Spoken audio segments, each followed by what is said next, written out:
Hello friends, Bihar plus में आप लोग का स्वागत है। हमने आप लोगों को जीरो से मैथ बनाना स्टार्ट किए थे, यानी जोड़ से स्टार्ट हुआ था और स्क्वायर का सभी क्लास हमने बारीकी से हमने आपको बताया था। अब आज बनाते बनाते आज हमने कहा था कि अनुपात एंड समानुपात का क्लास लेंगे। समानुपात और अनुपात के बारे में जानेंगे। आज परिभाषित करेंगे समानुपात और अनुपात क्या है, क्या इसकी इसे क्यों बनाया जाता है, आपके जीवन में इसका क्या उपयोग है। तो आज देखते हैं, अपना क्लास स्टार्ट करते हैं। रेशियो एंड प्रोपोर्शन, अनुपात एंड समानुपात। Ratio ratio RATIO, ratio and proportion PROPORTION,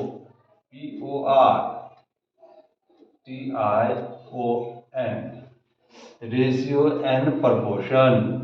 ratio and proportion, अनुपात एंड समानुपात। ठीक, हिंदी में कहते हैं रेशियो को अनुपात, इसको प्रोपोर्शन को समानुपात।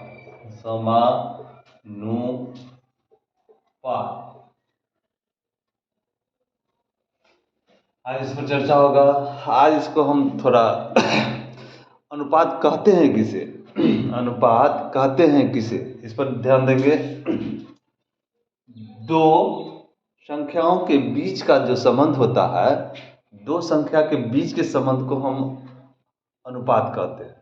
क्या कहते हैं? अनुपात। और समानुपात किसे कहते हैं?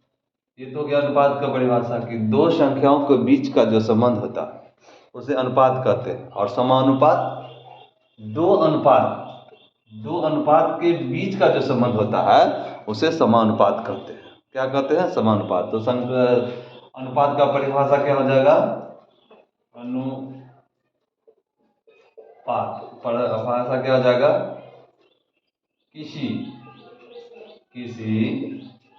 दो संख्या के बीच का संबंध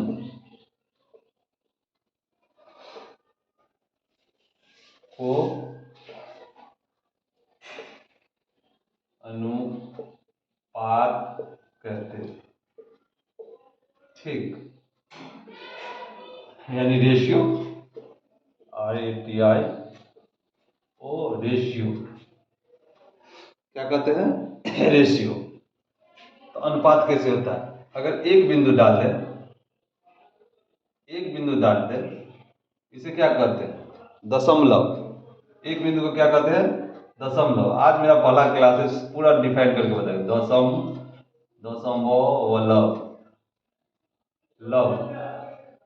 दो बिंदु को रहता है, उसे क्या कहते हैं? अगर दो बिंदु रहे मैथ में, उसे क्या कहते हैं? उसे हम ही दो बिंदु को अनुपात कहते हैं। पूरा डिटेल से पढ़ेंगे तब सवाल बनाएंगे। अनुपात कहते हैं। तीन बिंदु रहेगा, एक बिंदु को दशमलव कहा जाता है। पॉइंट दो बिंदु जो रहेगा ऐसे ऐसे, उसे अनुपात कहते हैं। यानी यही अनुपात हो गया आपको, ये दो गो पॉइंट जो रहेगा अनुपात कहेगा। अगर इस तरह तीन ठो रहेगा तो इसको क्या कहेंगे? तीन बिंदु रहेगा इस तरह का, दो ऊपर एक नीचे, इसके मिडिल में, इसे चूंकि कहा जाता है। इसको चूंकि कहा जाता है। जस्ट उल्टा रहेगा, एक ऊपर रहेगा और दो नीचे रहेगा। इसको इसलिए कहते हैं, इसलिए ये सब मैथ में देखा जाता है। ठीक, और चार ठो जहां रहता है, 1 2 3 4, उसे हम समानुपात कहते हैं। क्या कहते हैं? समानुपात।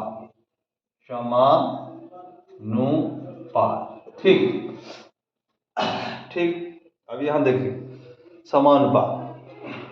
अब अनुपात पे हम लोग रहेंगे और समानुपात का चर्चा थोड़ा कर लेते हैं। ठीक, तो अनुपात तो समझते हैं, किसी दो संख्याओं के बीच के संबंध को अनुपात कहते हैं। जो संबंध निकलता है दो संख्या, राम के पास अगर 50 रुपया हो और रहीम के पास 10 रुपया है, तो उसको काट के जो निकलेगा वही संबंध होगा, जो अनुपात हो जाएगा। ठीक है।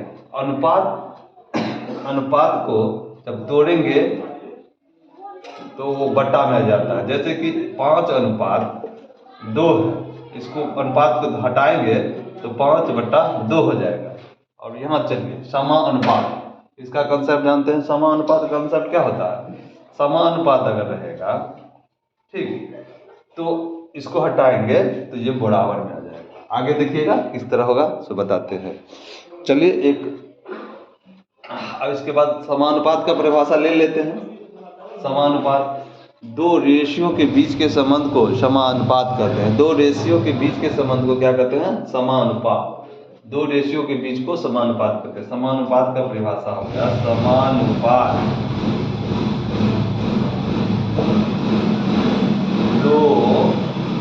दो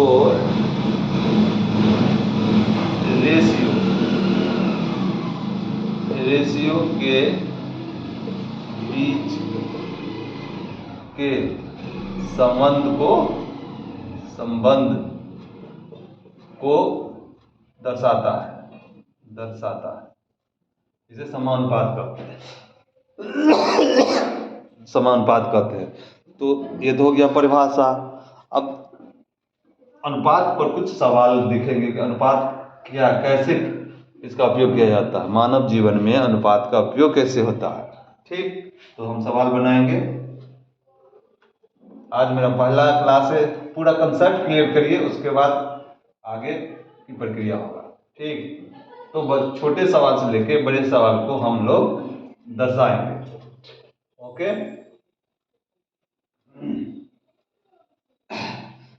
अब अनुपात क्या है देखें।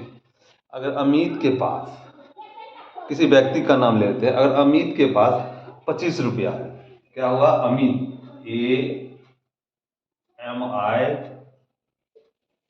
AMIT, अमित के पास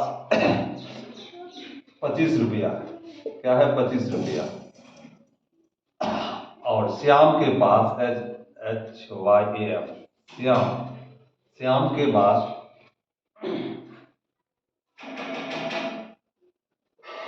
20 रुपया। क्या है? 20 रुपया। 20 रुपया है, तो इसका अनुपात क्या होगा? किसी धन से एक निश्चित अनुपात निकाला जा सकता है। किसी धन से एक निश्चित अनुपात निकाला जाता है, लेकिन किसी अनुपात से निश्चित अनुपात नहीं निकाल, कोई धन निश्चित नहीं निकाला जाता है। तो अमित के पास 25 रुपया है, श्याम के पास 20 रुपया है। ठीक, तो इसका अनुपात क्या होगा? तो अनुपात के लिए हम देखेंगे इन दोनों के बीच ऐसा कौन सा प्राकृतिक संख्या है जो दोनों से करता है। इसके लिए हम डायरेक्ट भी काट सकते हैं। 5 इसमें भी है, 5 इसमें, 20, 5 इसमें भी है। लेकिन कोई बड़ा संख्या देगा, उसको किस तरह से निकालेंगे? तो इसका अलग से एलसीएम ले लेंगे, इसका अलग से एलसीएम ले लेंगे। ठीक, एलसीएम 25 का एलसीएम। ठीक, सबसे छोटी संख्या कौन सा है? एक अंक छोड़ के सो 25 करता हो। एक तो करता है, 2 नहीं करता है, 3 नहीं करता है, 4 नहीं करता है, 5 तो करता है। तो 5, 5 25, ये हो गया 25 का एलसीएम। ठीक, एलसीएम यानी लॉस लेंगे, लघुत्तम समावर्तक। हम पिछले कक्षा में बताए थे। उसके बाद श्याम के पास कितना रुपया है? 20 रुपया। तो इसको हम फिर इसको लॉस लेंगे 20 का। ये न्यूनतम अंक किसका क्या है? 1 से छोड़ना है, 2 से लगाएंगे तो 10, फिर 2 से लगाएंगे 5। अब इसमें कौन सा लॉस हो? दोनों में लॉस हो कौन सा सेम है, उसको काट देंगे। 5 सेम है, 5 सेम है। ठीक, अब नहीं कटेगा तो 25 रुपया है, इसके सामने 5 डाल देंगे। यानी 25 ऐसा फैक्टर है, प्राकृतिक संख्या है जो दोनों से करती है। तो 5 25, ठीक, कट गया। और ये बच गया 2 दूना 4, ये 4। यानी अमीन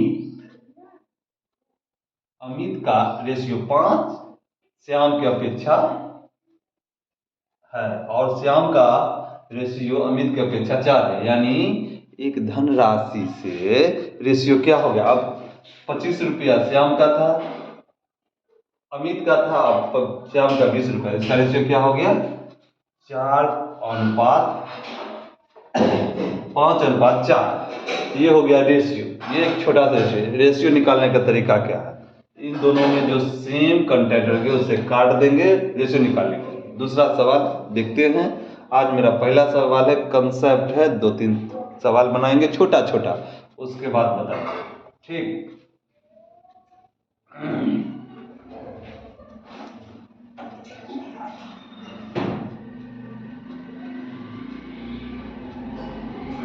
देखिए मोहन ले लीजिए, कोई व्यक्ति है मोहन और ये ले लीजिए सोहन, ठीक। सोहन, मोहन और सोहन, ठीक है। मोहन सोहन, इसके पास 42 रुपया, क्या है 42 रुपया, इसके पास 35 रुपया है, तो इसका अनुपात कैसे निकालें। एक तरीका तो अलग अलग बनाएंगे, एक तरीका है कि इसको दोनों का एक साथ लॉसर लेंगे, दोनों का एक साथ लॉसर लेंगे। 42, अभी छोटा सवाल, जब कंसेप्ट समझ जाइएगा काटने का तरीका किस तरह है, उसको छोटा सवाल में बताएंगे, तब बड़ा बड़ा सवाल बताएंगे, ठीक है। और इसको कॉमा दे दीजिए 35। इन दोनों में ऐसा कौन सा संख्या है जो सेम है। देखिए 2 से कटेगा दोनों, नहीं कटेगा, 3 से कटेगा तो काटिए, 3 से भी नहीं कटेगा, 4 से नहीं, 4 से भी नहीं कटेगा, डायरेक्ट कट जाएगा। 5, 6, 7 पंचे 35, सीधे 7 से कटेगा, 7 पंचे 35, 7 छक 42, 7 छक 42, 7 पंचे 35। ये कंटेंट सेम है, क्या है ये सेम है, ये कंटेंट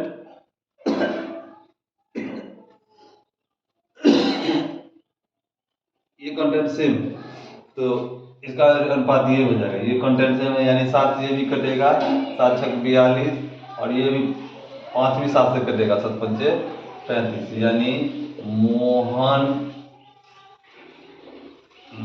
मोहन और सोहन का अनुपात क्या है 6:5, ये हो गया आंसर, ठीक। उसके बाद देखिए एक क्वेश्चन बना देते हैं, फिर छोटा छोटा क्वेश्चन देखेंगे, उसके बाद बड़ा क्वेश्चन अगले चैप्टर में लाएंगे। कॉन्सेप्ट पहले सीखिए। अब देखिए ए, फिर देखिए ए, अब छोटा छोटा लेंगे। बी, इसका अनुपात क्या है 72 रुपया, ए के पास 72 रुपया है और बी के पास 56 रुपया, क्या है 56 रुपया, इसका अनुपात क्या होगा, तो डायरेक्ट काट देंगे, 8 से दोनों कट जाएगा, 8 7 56 और 8 9 72, 8 9 72 और 7 56, यानी 9:7। ए बी के धन का अनुपात क्या हो गया 9:7। अगर यही देखिए अनुपात, अगर किसी ए अनुपात बी, इसकी धन के अनुपात 2:3 एकदम छोटा सा 2:3 हो, तो एक्यूरेट धन निकलेगा, नहीं निकलेगा, जब तक कि कोई मान नहीं दिया है। जैसे देख लीजिए उदाहरण के लिए, इसको 2 से गुना करिए तो क्या हो गया 4, 6, फिर इसको 3 से गुना कर दीजिए तो 6, 9, ये रुपया हो गया, और उसके बाद 4 से गुना करिए तो 8, 12 रुपया हो गया,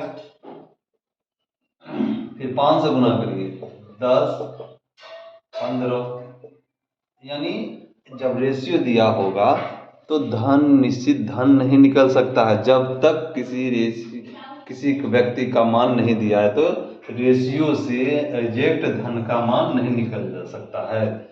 तो आज का मेरा यही पहला क्लास था, नेक्स्ट क्लास से आपको हम सवाल बनाना स्टार्ट करेंगे। Okay, thank you. लाइक करिए, पहले पूरा वीडियो देखिए, अच्छा लगे तो लाइक करिए, नहीं तो नहीं। धन्यवाद।